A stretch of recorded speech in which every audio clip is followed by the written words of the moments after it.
Hi, and welcome to Seasparkles Corner. You know I'm my beloved Chris. And today we're going to do the viewer repress for pork chops. The pork chops are all cleaned and wiped, ready to use. So, what we're going to do is we're going to cook them on, we're going to saute them on the stove top. So, make sure you turn on the right burner onto 7. And I'm going to take butter. Butter. You butter get it right. 2 tablespoons of butter, put it on there. Alright, and we're going to put the butter in the fridge. Yeah, in the fridge. In that really full refrigerator. Okay. Finding space can be hard. Yep, and then I'm going to take, this is the first time I ever used them. When I was at Publix shopping the other day, I saw what's called boiler onions. So, this is an onion. No way. It really is. It's a boiler onion. Oh, okay, hold on. Let me show it to you. It looks like a garlic. I know. And so, Boiler onions, yeah. boiler onions. That's really a onion, people. It's a boiler onion. I couldn't believe it when I saw it at Publix. So you know what that means? When I find a new product, we gotta give it a shot. What is the difference between this little onion and the regular onion we use? It's not grown. It goes in fever. It's not grown up yet. Okay. Well, let's find out. You're killing a baby onion. You murderer. Yeah. Its parents are probably wondering where it's at. Yeah, they're crying. Where's my onion? The irony of onions. They make you cry. This time they're crying. Okay. Well, we're going to try and see what a difference is. So we're going to take a whole boiler. I'm going to try one raw. A little bit. I don't know if there's difference of it. I'm not there. It's just for, trying scientific reasons. It was just the cutest thing I ever saw. Okay, let's put them in the pan. Not bad. Not like an onion. It's got that onion taste, but a little bit less mild. Very mild. Yeah, I mean, is there a difference or isn't there? Okay, now we're going to take some vegetable oil and put it in the pan. Because it's a vegetable. Now we don't want to use any other kind of oil because they have flavor to it. And we're going to take some soy sauce. Oh. And put it in there. And some Worcestershire sauce. About a couple tablespoons of Worcestershire sauce and put it in there. You know what sauce? So we're gonna put sauce. Yeah, Worcestershire sauce. Okay? And let's mix it all up. What we wanted to do is get the flavor to it. Okay, now we're going to prep the pork chops. Now these have been cleaned and all ready to go. So, I'm going to pre-prep them. We're going to salt. Might be have a special box. Okay, let's prepare. And I turn the burner down to 5.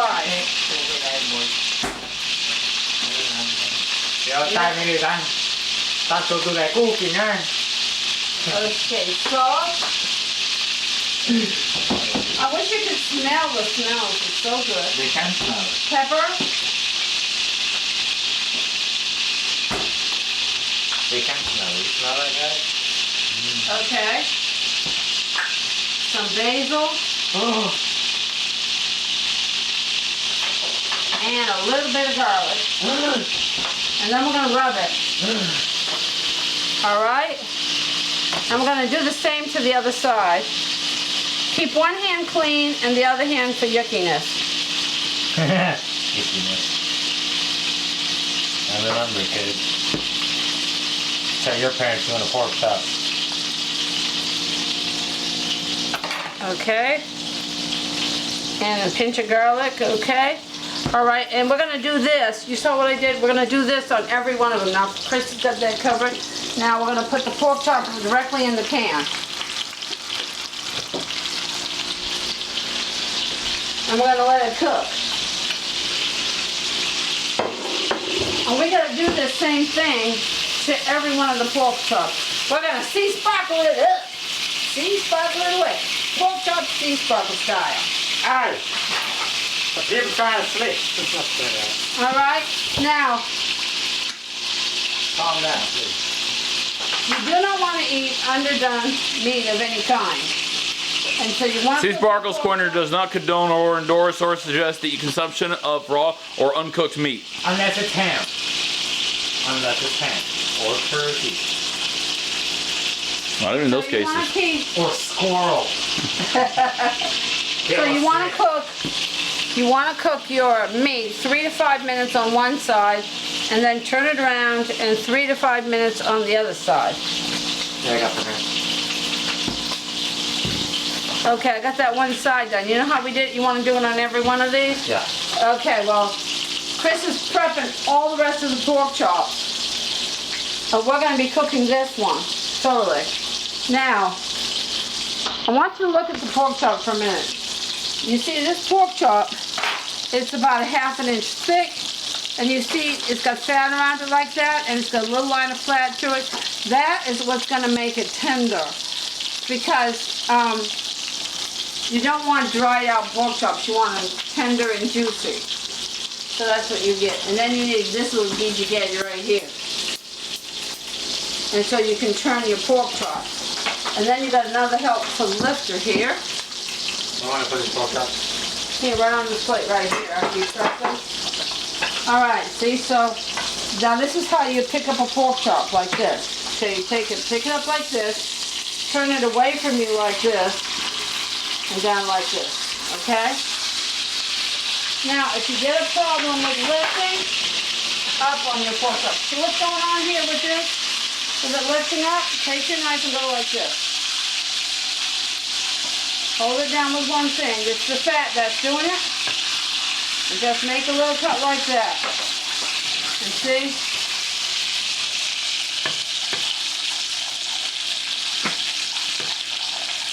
There, see? There. That's going to release more of the juices.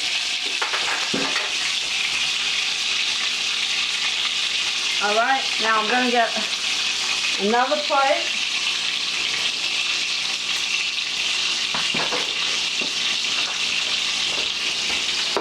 And this one here is going to be our taste testing one.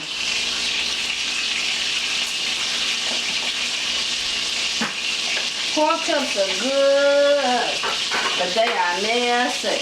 Alright? See when they're done? Alright, now we got to get our tester.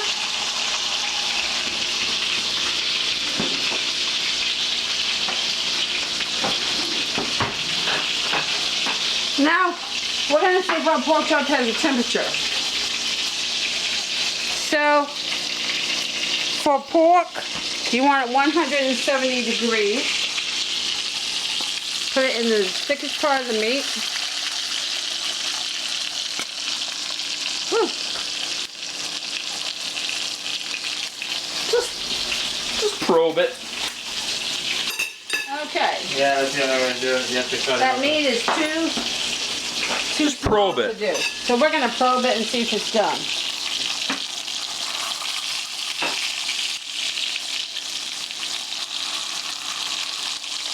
No, it's not quite done yet. If that makes sense. Okay, so we're going to turn it. I make these in the cafeteria. I work all the time. I used to work at the cafeteria for JU. And, alright, so we got it. Okay, so this one is done. I'm ready for taste testing to see if it's Chris approved. First of all, we check. Yeah, make sure it's alright.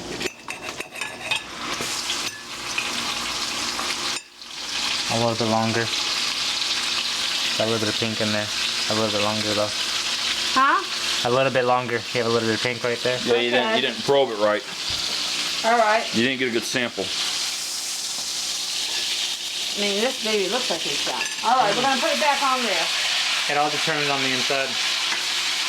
Yeah, that's why I almost tried to cut this meat in half when I'm probing. You see me probe. What am I talking? I'm just telling you that. Yeah, so we're gonna go with Heinz Turns, my master in the cafeteria on campus.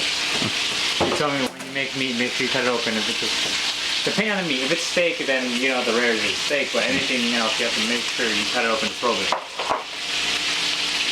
So where's the thermometer at? Right here. All right.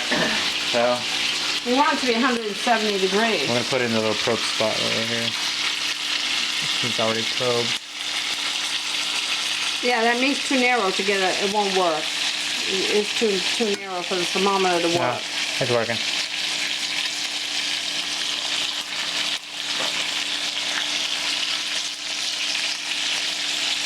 See, this is the thicker part here.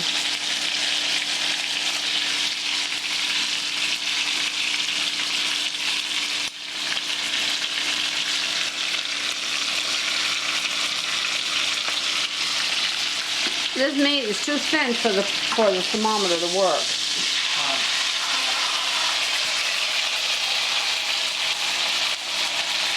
We're gonna do a cut on it and see if it's fully done because we don't need underdone meat here. It looks just about done. Oh, Here, put it on the plate real quick. Oh, I'll check first. I think it's thoroughly done. I think this looks like it's done. Here. We don't need underdone meat here. We like it. You want to especially make sure poultry is all the way done. Here, pork chops is the poultry. Yeah. It's done. All right, taste testing time.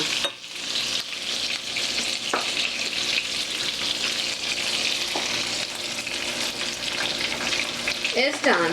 Yeah.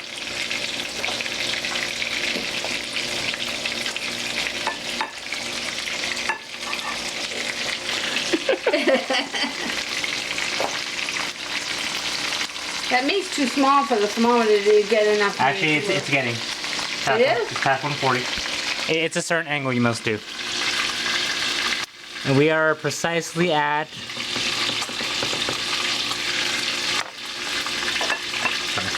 Keep it in there fully. Just about 160. Okay, it's But done. it's pretty much fine now. You gotta realize that meat so thin, it's probably got a pretty strong cool down rate. All right, But we're gonna try it out. taste testing time. Ow. You have to do it. I'll be the sacrifice here. Oh, it looks beautiful. I'll go get a fork. Alright, so closer. Make sure it's not pink in the inside. There's no pink, so we cooked it precisely at the right time. Usually takes About about 3 minutes on. It takes 6 3 minutes. to 6 minutes. As you can see, it's nice and tender on the outside. As you can see, seasparkles piece, you still got the nice fat in it. That's where all the flavor's at. What do you think about it? Delicious. Alright, now we're gonna try it out next. See how juicy it is? The juice is just coming out of it. It's just delicious. Not dry at all. Cooked perfect. That's the trick. Do it like this. You'll have perfect pork chops every time, my friends.